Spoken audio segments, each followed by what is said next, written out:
Okay, so I'm going to have to give it a little bit more direction here. Let's go ahead and delete that.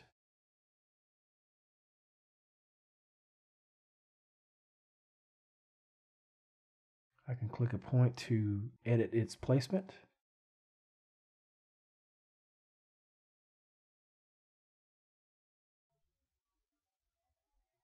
I'll brush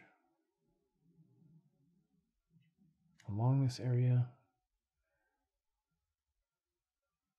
And when I come back over this end, it will weld it together or connect it.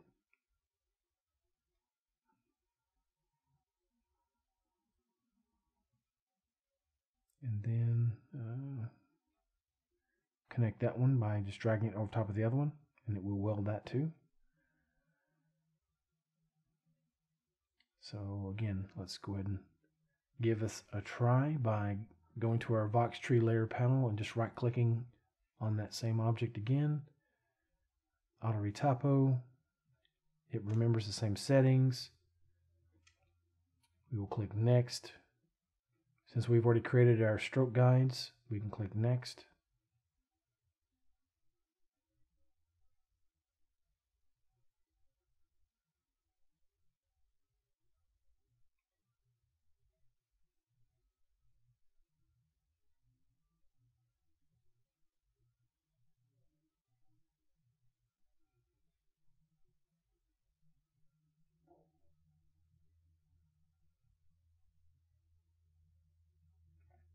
All right, so I think we got a fairly decent result, something we can work with. And let's go ahead and clear those stroke guides. If we need to tweak this a little bit, let's dial the opacity down just a slight amount. So we can use the brush with auto snapping checked here to kind of reposition it as we need. We can also hold down the shift key and smooth. I can right click and drag down to decrease the smoothing value.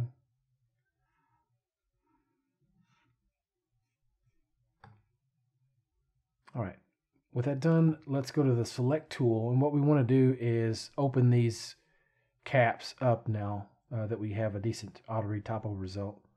Use my left bracket key like I would in Photoshop to reduce my brush size. Now what I'm trying to do is select the edge loop here, but I want to select the one above it in edges mode, because when I switch to faces mode, I don't want to go over this line. I don't want to delete the polygons here. So I'll shift select, and my brush is too large, so let's hit escape, and I will use my left bracket key a little bit, or hit it a few more times to reduce the brush size. Shift key, click. Let's go to faces mode. You can see how it selects them all. Let's hit the delete key, and then double click anywhere on this patch to select all contiguous faces. And let's turn symmetry on again. I'm going to do the same thing here. Now I can drag select, but I think the shift select method is probably a little bit faster. Let's double click. We're almost done. Shift click.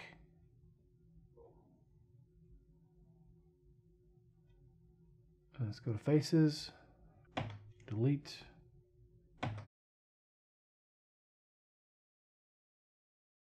Now we have our open ends once more. We can bake this out to where it bakes all the detail from our original model. Let's say, for example, if we were using some chainmail, as we'll see how to in another video. But if we were wanting to use this single-sided mesh to project all that chainmail detail, color, glossiness, depth, and metalness from our PBR shaders, then again, this would be the process you would probably want to follow. And with that, we will conclude this video covering the usage of auto retopo on very thin objects such as garments. Thank you for watching. We will see you next time.